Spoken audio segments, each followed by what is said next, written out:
Welcome to Let Me Fix This. Enjoy the video. You start by signing in with your Apple ID in System Settings so iCloud can associate your Mac. Once signed in, make sure Mac OS is up to date and you're on a stable Wi-Fi network. This prevents sync errors. Next, check your iCloud storage and upgrade if needed so uploads won't stall. Now open System Settings, click your Apple ID, and select iCloud.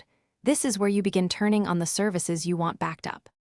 Once iCloud is open, enable iCloud Drive and click Options to include desktop and documents folders so those files upload automatically. This saves you from manual backup. Then turn on iCloud Photos to keep the photo library synced across devices. Choose Optimize Mac Storage if you need local space.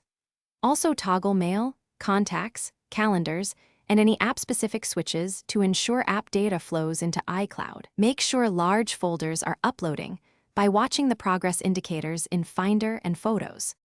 To finish, verify uploads by opening Finder and Photos and looking for the iCloud status icons. You can also log into iCloud.com to confirm files and photos arrived. If you need more room, go to Manage Storage and either delete old backups or upgrade your plan. Enabling Optimize Mac Storage helps keep local disk space free.